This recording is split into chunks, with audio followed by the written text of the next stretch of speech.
en la semana pasada, ¿no? La semana pasada comenzamos una, a comentar un evento histórico muy importante con respecto, pues, a la historia universal, que es un evento muy contemporáneo, ¿no? En realidad, este año se cumplieron 10 años, no, ¿qué hablo? Se cumplieron 20 años, ¿no? 20 años, claro, de 2001 al 2021 son 20 años, ¿no? Bueno, para mí me parece poco tiempo, pero ya pasaron 20 años. Yo recuerdo este evento como si hubiese sido ayer, ¿no? Yo en esa época tenía, ¿cuánto? 6, 7 años. Acababa de cumplir 7 años. Y yo me acuerdo muy bien que estaba yo en la primaria. Y ocurre esto, y incluso para el Perú fue una conmoción. Imagínense, si para el Perú fue eso una conmoción, imagínense para Estados Unidos. Fue una convención mundial, ¿no? En todos los noticieros empezaban a pasar esas imágenes que nunca se me van a olvidar de los aviones, pues, estrellándose en las Torres Gemelas, ¿no? Y yo, pues, un niño de 7 años no entiende muchas cosas, ¿no? Solamente ve lo que pasa. Y años después entendí realmente qué es lo que estaba pasando en Estados Unidos, ¿no? Pero fue, como muchos otros dijeron en su momento, ¿no? Como muchos otros dijeron en su momento, fue esto el evento más importante del nuevo siglo que acaba de empezar, ¿no? Todos habían, ya habíamos culminado el siglo XX, un siglo marcado por muchos eventos históricos, por muchas guerras mundiales, por guerras, por personajes. Solamente en el siglo XX hay grandes personajes y hay grandes eventos históricos que marcaron la historia de la humanidad.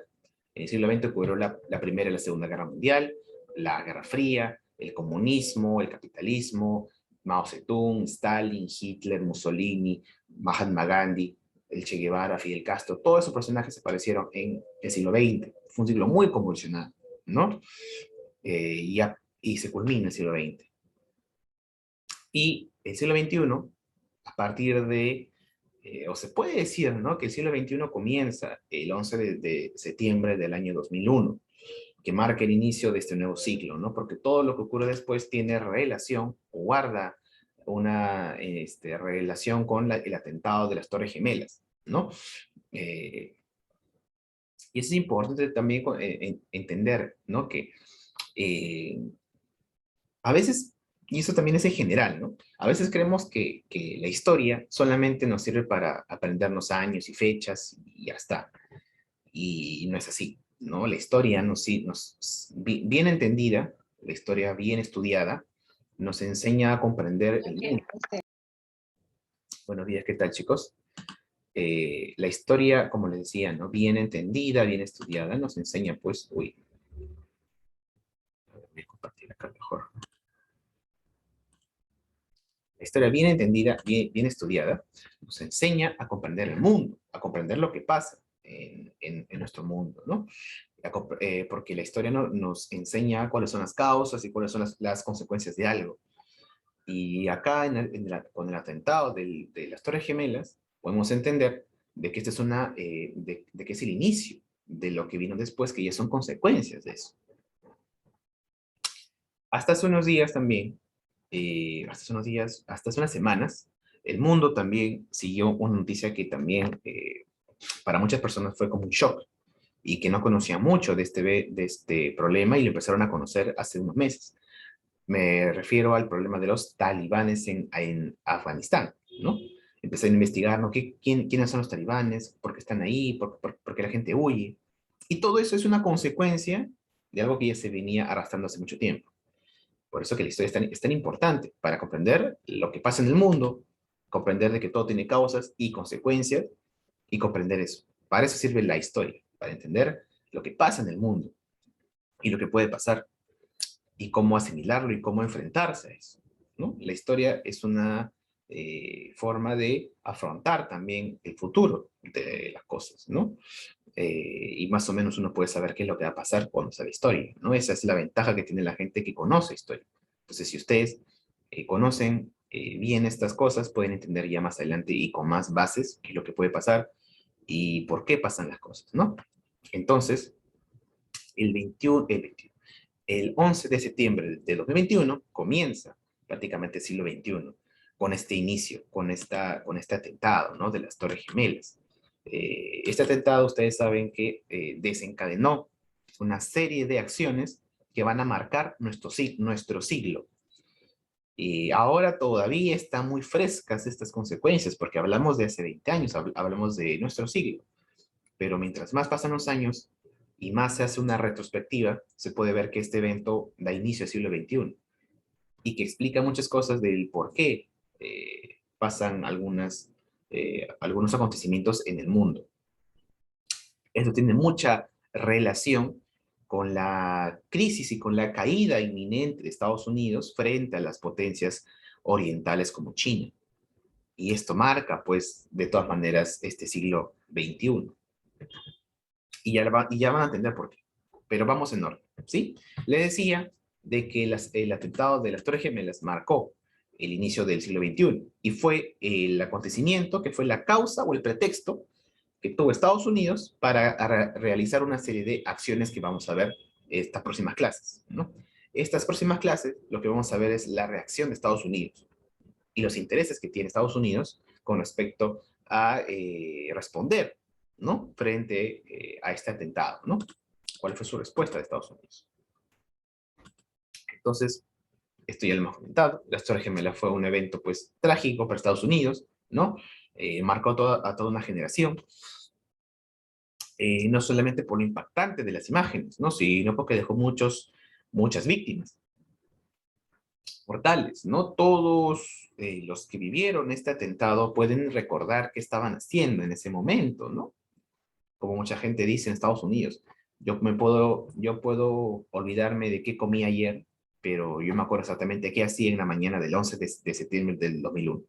Y todos tienen una historia personal con eso. Yo ya les conté las mías, era un niño de 7 años en esa época. Y mucha gente que fue un poco más mayor en esa época lo recuerda mucho mejor, ¿no? Pero a lo que voy es que fue un evento que marcó el siglo XXI. Nunca le había pasado algo tan grave a la potencia mundial que es Estados Unidos, ¿no? Que ya era la potencia solitaria. Justo ese año 2001 se cumplían 10 años del desmoronamiento de la URSS. Esos 10 años Estados Unidos era la potencia indiscutible del mundo. No había ningún país que le hiciera sombra. En esa época Estados Unidos solamente tenía aliados, no tenía ningún tipo de rival, porque en el año 2001 ya había caído hace 10 años la Unión Soviética y estaba en una crisis terrible. China no era lo que soy aún. China era un país importante, pero seguía con niveles altos de pobreza y de desigualdad. Era casi como Brasil, el nivel de China, no era tanto. Era un poquito más, pero tampoco era una potencia, ¿no? Y los demás países que eran potentes, como los países de Europa y Japón, eran aliados de Estados Unidos. Entonces, Estados Unidos era el mandamás mundial, indiscutible, en el 2001. Y ocurre esto. Por eso que la gente y la política internacional teme la respuesta del gigante, la respuesta de Estados Unidos. Como les dije, esto se interpreta como que le están jalando la cola al león, que en cualquier momento te va a atacar y 10 veces más, ¿no? La respuesta va a ser, pues, potente, ¿no? Y poderosa. ¿Y qué es lo que pasó? ¿Cuál fue la respuesta de Estados Unidos? Invadir Afganistán. La respuesta inmediata de Estados Unidos ante el atentado de las Torres Gemelas fue la invasión a Afganistán el 7 de septiembre, ¿de acuerdo?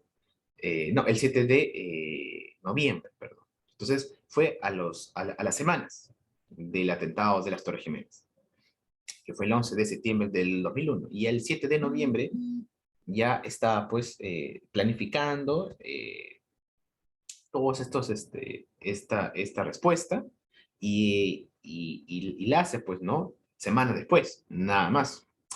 Cuando Estados Unidos es atacado, en esa época, en ese momento, el presidente de Estados Unidos era este personaje de aquí, George Bush, pero George Bush hijo, porque recordemos que Estados Unidos tuvo un presidente en los años 90, del año 89 al 93, no, 93, sí, que fue pues George Bush padre, George W. Bush.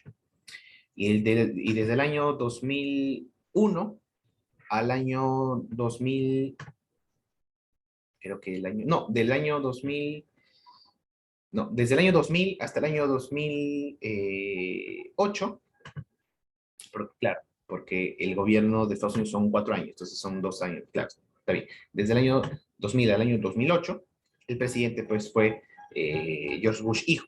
El que vemos aquí, era el hijo de George Bush de los años 80 y 90. Entonces, él era un presidente nuevo, ¿no? Que recién había ingresado. Aquí vemos la imagen icónica cuando se entera de los atentados, ¿no? Y él dirige, pues, ¿no? Todo los planes de recuperación, de rescate, que vinieron después, ¿no? Porque cuando Estados Unidos hace su respuesta de invadir Afganistán, continúan los trabajos de retiro de desmonte, de búsqueda de cuerpos y de búsqueda de sobrevivientes, ¿no? Pero siempre en todos los desastres, lo que se hace primero es la búsqueda de los sobrevivientes, ¿no? Antes que cualquier cosa. Antes de investigar eso, se busca siempre los sobrevivientes para salvarlos. Pero cuando pasan las horas, ya eso se vuelve pues una búsqueda de cuerpos, porque ya saben que ya es humanamente imposible que haya sobrevivido, ¿no? A tantas horas estando pues enterrados, ¿no? Y todas esas operaciones duran semanas. Y dicen, y claro, se cuenta pues en la historia de que retirar los desmontes de tremendas torres de cemento y concreto, pues eso duró muchos meses. Toda esa zona se cerró al tránsito y se quedaron pues los bomberos, el rescate, el ejército ahí durante meses. Hasta el año siguiente se terminaron de retirar los escombros, hasta el año 2002. Imagínense. Entonces, cuando el presidente está encargado de llevar todas estas operaciones de búsqueda y de retiro, también se espera una respuesta de él. ¿Y cuál fue la respuesta de George Bush? Ante la nación, dijo de que vamos a responder, no vamos a quedarnos tranquilos. Esa fue prácticamente la postura que tomó George Bush, ¿no? Que era un personaje muy directo, ¿no? George Bush era conocido no por sus grandes discursos, no por su gran pensamiento, sino por ser directo, ¿no? Él era un hombre de pocas palabras, ¿no? Y era conocido como eso, ¿no? Como un hombre sencillo, simple y que tomaba acción muy, muy rápidamente. Esas eran las características más comunes de George Bush, ¿no? Y simplemente se plantó ante su población, ante ante la población pues estadounidense y les comentó pues, ¿no? Vamos a responder, vamos a tomar acción. ¿Y cuál fue la respuesta inmediata de Estados Unidos? A ver, señores, se plantó frente a la televisión de Estados Unidos y les dijo, pues, ¿no? A sus ciudadanos, señores, hemos sido atacados, entonces vamos a responder, porque según entendieron ellos, las Naciones Unidas respaldaba cualquier tipo de acción, cualquier tipo de respuesta. Según el artículo 51 de la Carta de las Naciones Unidas, cualquier país tiene la facultad y el derecho de defenderse. Y como ellos interpretaron de que han sido atacados, ellos ahora van a aplicar ese artículo y van a defenderse de quienes los atacaron. Después de una breve investigación, porque como les digo, la respuesta fue en cuestión de semanas, se investigó muy, muy, muy rápidamente y se llegó a la conclusión de que los atentados habían sido perpetrados por el grupo Al-Qaeda, que ustedes saben que el grupo Al-Qaeda era un grupo terrorista islámico, dirigido por este hombre que ven aquí, ¿no? Osama Bin Laden. Este grupo Al-Qaeda, en el idioma pues, de los árabes, significa la base. Ustedes saben que todos los grupos que hablamos aquí, de los talibanes, el grupo Al-Qaeda, luego veremos al Hamas, al Estado Islámico, son grupos terroristas islámicos, ¿no? Su fuente o la base de su pensamiento es el fanatismo religioso. Ellos creen y consideran que están en guerra constantemente. Ellos desde que nacen, en sus templos, en su religión, les enseñan, ¿no? Desde chicos que están en una guerra, en la yihad, en la guerra santa. La yihad es una palabra que significa, pues, guerra santa, ¿no? Que estamos luchando contra los enemigos del Islam, los enemigos de Alá. Y eso es un concepto que viene desde la época más antigua que se pueden imaginar. Esa es una palabra que viene desde la época, pues, ¿no? De las cruzadas, ¿no? Porque ustedes saben que en época medieval, hace aproximadamente 1000 años, por el año 1100, se llevaron a cabo, pues, en Europa una serie de acciones de parte de los reinos católicos, ¿no? Que estaban en Europa, como Inglaterra, España, Italia, ¿no? Que esto se conoce como las cruzadas, que fueron, pues, caballeros y soldados cristianos a recuperar Tierra Santa, con la justificación de que iban a recuperar esas tierras para los católicos, que estaban en esa época tomadas por los musulmanes, que era pues el mismo Turquía, Jerusalén, el Medio Oriente. Y ellos creían que esa era la Tierra Santa, ¿no? Donde estaba el Santo Sepulcro de Jesucristo, era la tierra sagrada del catolicismo que estaba tomada por los musulmanes. Entonces, los europeos en esa época se sintieron prácticamente ofendidos con eso y fueron a recuperar su Tierra Santa. En realidad, ustedes saben, y ya les he comentado hace mucho tiempo, de que todas las guerras en la historia se han dado por la economía, siempre. Tiene un trasfondo económico. Ellos querían expandirse para allá, para tomar esos recursos. Y los católicos no pudieron pues recuperar su Tierra Santa, pero siempre quedó esa pelea, ese resentimiento, esa fractura entre ambas culturas, ¿no? Entre el catolicismo de Occidente y el islamismo, los musulmanes, ¿no? En el Medio Oriente. Y desde esa época los musulmanes ya decían que eso era una yihad, una guerra santa, y que según su Dios, que es Alá, tenían la orden de dejar eh, el territorio limpio de los que no creían en el Islam. Para ellos en su cabeza está de que están en una guerra santa y de que todos los que no creen en Alá son infieles. Ese es el término que usan ellos. Un término despectivo, ¿no? ¿Crees en Alá? No, entonces eres un infiel, eres un pecador. Vas a morir en el infierno, según ellos, cuando no eres del Islam, ¿no?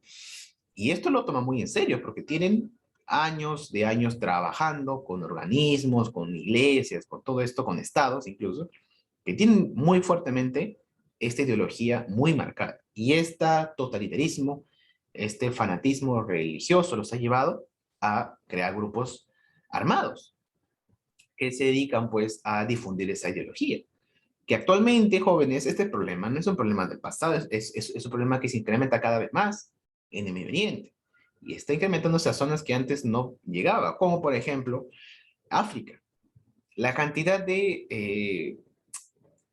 eh, cosas pues espeluznantes y atentados horribles que ocurren en África es algo que está pasando, pero a nuestra región no se conoce muy bien y no llegan muchos de estos, muchas de estas noticias, ¿no?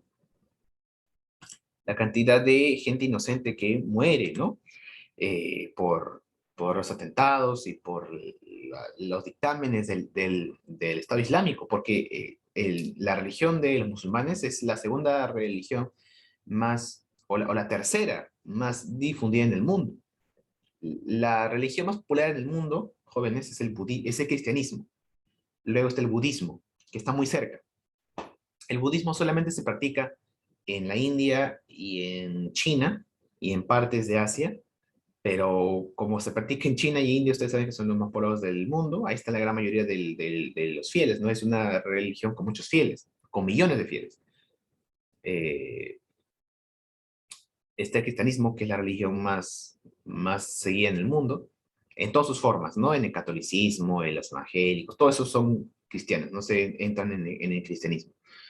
Eh, Luego está el budismo y en tercer lugar está la religión musulmana. Muchas personas en el mundo son musulmanes. Hay musulmanes en África, en Asia, en Europa también. En América no tanto, pero en esa parte del mundo el Islam es muy fuerte. En África, en el norte de África, en la parte del desierto del Sahara, y cada vez más al sur, está pues prácticamente invadida por el Islam. Todos los países de ahí son islámicos. Y hay muchos grupos, como el Estado Islámico, como el Hamas, como el grupo, el mismo Al Qaeda. Son grupos que realmente pues están ahí y están creciendo bastante. Y el Occidente, es decir, Estados Unidos y Europa, no saben cómo realmente atacar esto. Porque se han metido en un problema gravísimo que no hay cuándo acabar, este del terrorismo islámico. Pero bueno, esta es la naturaleza de estos grupos, ¿no? Que más o menos quiero que comprendan bien, que es lo fundamental de esta incursión de Estados Unidos. Estados Unidos, como les digo, ¿no? A través del presidente George Bush, reacciona y dice, bueno, tenemos que defendernos. Hay que acatar el artículo 51 de la Carta de las Naciones Unidas, que nos reconocen que cualquier Estado tiene el libre derecho de defenderse ante un ataque. Y eso fue interpretado por ellos y se hicieron pues una especie de coalición, ¿de acuerdo? Donde Estados Unidos y muchos países europeos comandados por Inglaterra, que es el principal aliado de Estados Unidos, deciden tomar acción y acusan a Afganistán, un estado del Medio Oriente, ¿no? Que se encuentra entre Pakistán, Irán, ¿no? Y estos países de aquí, que se encuentran en el Medio Oriente, acusan a este país, ¿no?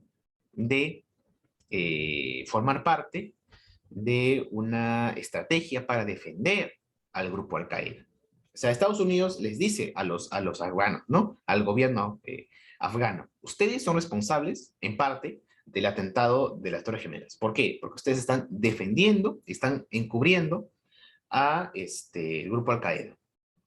En ese momento, los talibanes que estaban en Afganistán, que estaban ahí desde hace muchos años, fueron acusados, pues, ¿no? De defender al grupo Al-Qaeda, incluyendo a Osama Bin Laden, que él mismo fue el que se autoproclamó ser responsable de estos atentados, ¿no? Él no tuvo ningún tipo de vergüenza, ni de temor, ni hay una palabra, ¿no? Ni de estupor en reconocer estos atentados.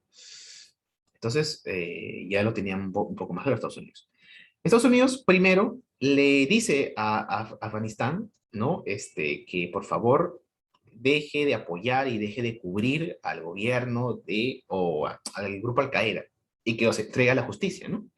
Eh, ¿Y qué dijo? ¿Y cuál fue la respuesta de Afganistán? Ninguna. No fue ninguna respuesta y eso se interpretó de que no van a pues eh, hacerles caso a Estados Unidos.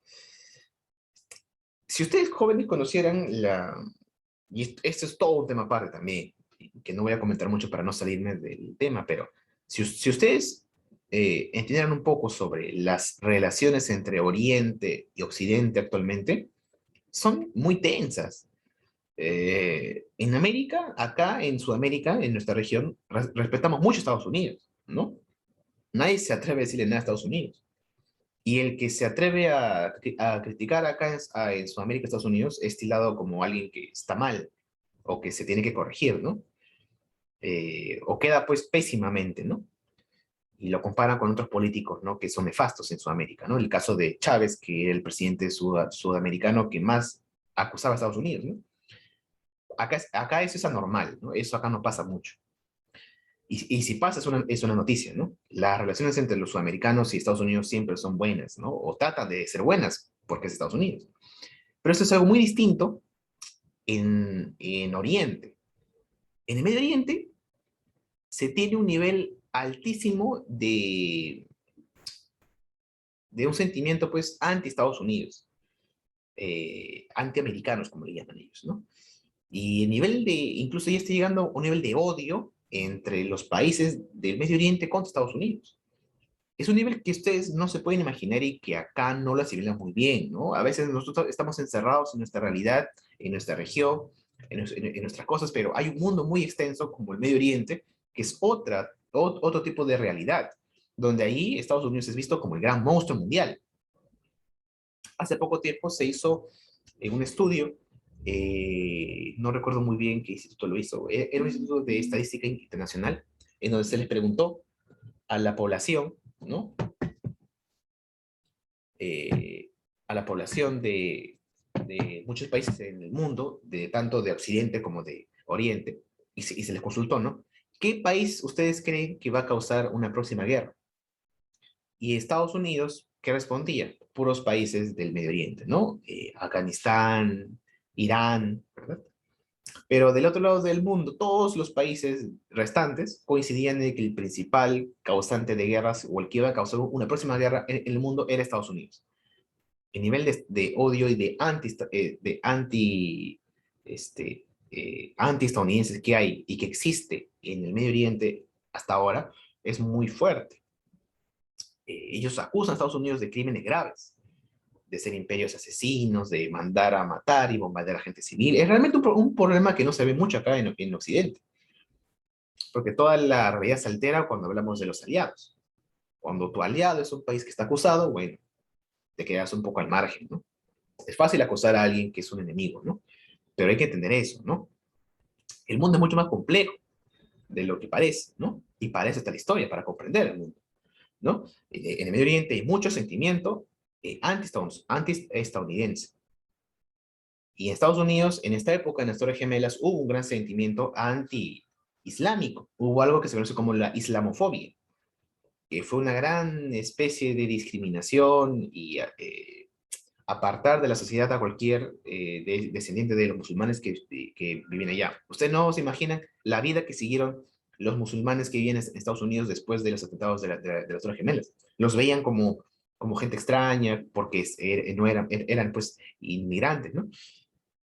Y eran pues apartados de todos los trabajos, los llevaban a, incluso hubo muchos casos incluso de violencia física, ¿no?